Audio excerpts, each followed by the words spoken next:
Hey guys, if your new HiDream O1 images are coming out with fuzzy details and weird plastic skin, in this video I'll show you exactly how to fix it in seconds. So there is a new model named HiDream O1 image, which is great for text to image, image editing and storyboards. But whenever a new model releases, it comes with many problems.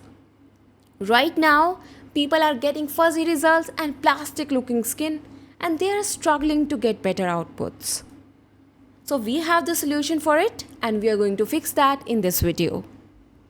So first, let's talk about what's new in this 8 billion parameter model. Other models use a VAE to compress the image, but HiDream O1 is completely different. According to official research, it removes the VAE completely and operates directly on raw image pixels using a single token space.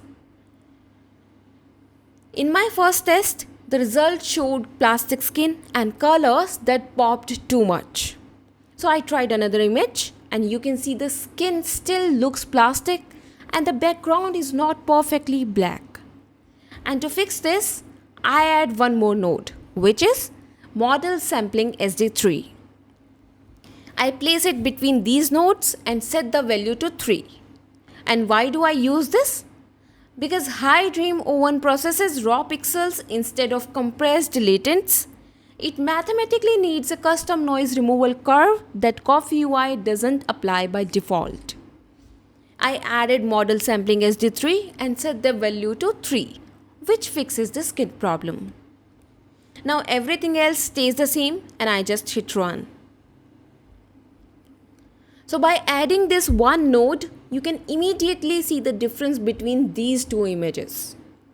Because the model needs a custom noise removal curve that ComfyUI doesn't apply automatically, this node fixes it.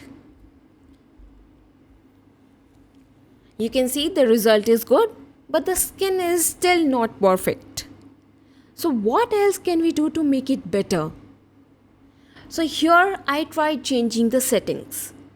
First, I set my LoRA strength value to 0.5. Then I changed the sampler to Euler SDE and make the scheduler beta.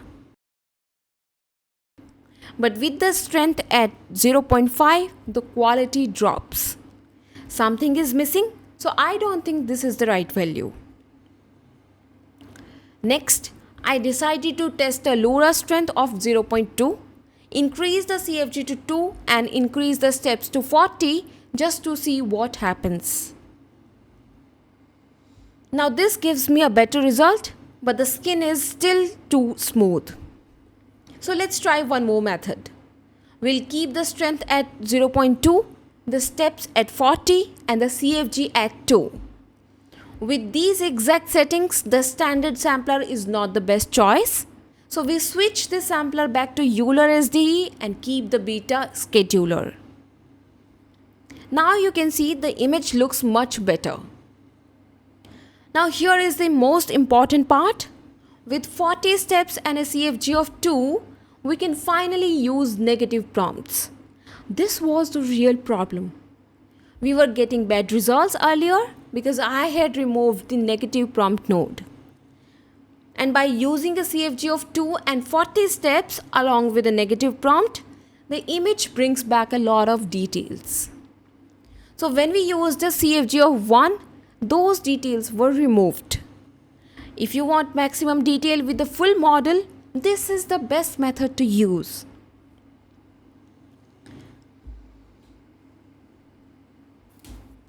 Now we get the result and we know the settings. Now you can try this by yourself and see which settings works best for you. But this model has one more problem, which is prompting. HiDream O1 uses the SCALIST prompting framework, which means if you use too many commas or text style prompts, the model will get confused. So our next step is fixing the skin completely. And the question arises, how can we do that?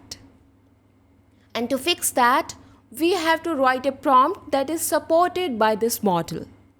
You must write your prompt in the SCALIST format which stands for Subject, Composition, Action, Location, Image Style, Specs and Text. This is the full form of SCALIST. Now you have to write in this exact format using simple English, and the prompt should be between 82 to 20 words. Now what I found is that if you use prompts like editorial color grading or too many cinematic studio keywords, this model gets confused. And to fix that problem, I use the Gemma 4 model, which helps me write and improve my prompt. I copy my worst prompt and paste it here into Gemma 4. Then I connect this text generation node to my prompt, and now I hit run. Now you can see it writes the prompts for us, and it follows all the rules that the model needs. Look closely at the difference between these two images. Now the skin doesn't look plastic anymore. This is exactly how we fix this skin problem. Now there is one more question. Can we improve the image even more? So I have one more trick to add. I added another model called Z Image Turbo. You know, Z Image Turbo is one of the best models for making images. We can generate the main output with the new HiDream model and then send it to Z Image Turbo to refine it more. Now here you can set the denoise value between 0.3 and 0.4. I also use a ZIT FDPO LoRA, which helps improve my image even more. Now I hit run. And as you can see, I added Z Image Turbo here, and you can see the details. It adds more details to the image and it looks fantastic. This is how you can get the best result with the HiDream O1 image model. What if you want to copy a specific visual style?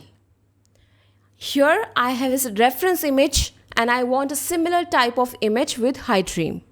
So I connect this image to my text generation node. I use the Gemma 4 model here to write a description. I will also give you a prompt. If you are going to use a reference image, use the first prompt. And if you are going to use the text only, use the second prompt. I add my prompt here, apply our best settings, and then I hit run. Now we have got our result. You can see how well it copies the style. I get almost the exact same result as the image I uploaded. And the final output is insane. So this is the best way to use this model. And finally, this model is also best for creating a storyboard.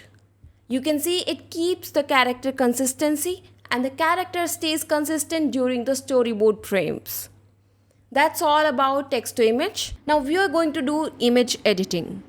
First, I remove all of this. For image editing, we need a custom node called HiDream O1 reference images. I connect my positive and negative prompts into this node. You can connect it simply by doing this.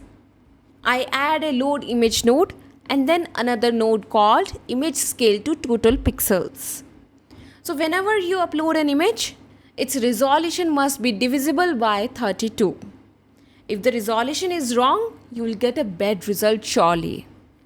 So I added this math node to correct my resolution and ensure it's divided by 32. So there is also a megapixel value here. If you get an out of memory error, you can lower this value. Right now I'm going with 4. So here is our image. Now our image editing workflow is ready. For this mode, you don't have to write a long prompt. You can keep it simple. So I made a small change here by adding a resize image v2 node. When I send the image to the HiDream O1 reference images node, it needs to have the correct resolution. That's why I added resize image v2. Now I set my LoRa strength value to 1, steps to 28, CFG to 1, the sampler to Euler, and the scheduler to simple. We don't have to use our previous text to image settings here. So first I set everything to default, and if we need to change anything, we can do that later. First, let's check the result. In image editing, you do not need to write a long prompt. For example, if I want to change the dress of this woman, so I simply write, change the pink dress to a flowing emerald green silk evening gown. Now let's wait for the result. Okay, I think I forgot to connect the image. Now we get the proper resolution image, and as you can see, it successfully changed the dress just like I commanded. Now I give it a slightly harder task. I add stylish red high heels to her feet and a delicate gold necklace. You can see it added high heels and a gold necklace, but the necklace did not create correctly. So I load another image to test further. I load an image of a woman and simply type change the hair color to red. Now you can see it perfectly changes the hair color. This shows that in image editing, you don't need a long prompt. You can just write in simple English, just change this to that, and that's it, you are done. Next, I copy and paste one more image node to connect a second image. In image 1, I load a picture of a woman, and in image 2, I load a picture of a t-shirt. I simply write here, change her dress with a t-shirt. I do not confuse the AI with a long prompt. So here is an interesting part. If the size of your second image is different from your first image, you will surely get a bad result. That is why I make sure both images are the exact same size. Now look at the result. It successfully replaces the women's dress with a t-shirt, but it also changes our background, which I did not ask for that in the prompt. So I try one more prompt. So here I type edit image 1 only. Preserve the exact same women from image 1, same face, same shape, same facial features, framing, background and lighting. Only change the dress with a t-shirt. And even with this prompt, the background still changes. So to fix this problem, I disabled the LoRa and changed the settings to 50 steps with a CFG of 3. Now you can see it successfully changes the dress without ruining the background. If you don't get a good result at first, just disable the LoRa and try 50 steps with a CFG of 3. Using this method, you can edit up to 10 images. Now finally, I test a prompt to add a group of 4 people standing side by side in a brightly lit modern city. As you can see, it added the 4 people. Their clothes are correct, but their faces changed. Because uploading full body images confused the model in previous test, so I changed the setup and upload only their faces. Now you can see it generated the image and correctly followed the faces from images I uploaded. Here the skin still looks a little plastic, but you can easily fix that using this exact same method we used earlier in this video. You just fix the prompt, lower the strength and adjust the node values. That's it for today's video. If you like this tutorial, please subscribe to our channel for more content like this. Thank you. Bye-bye.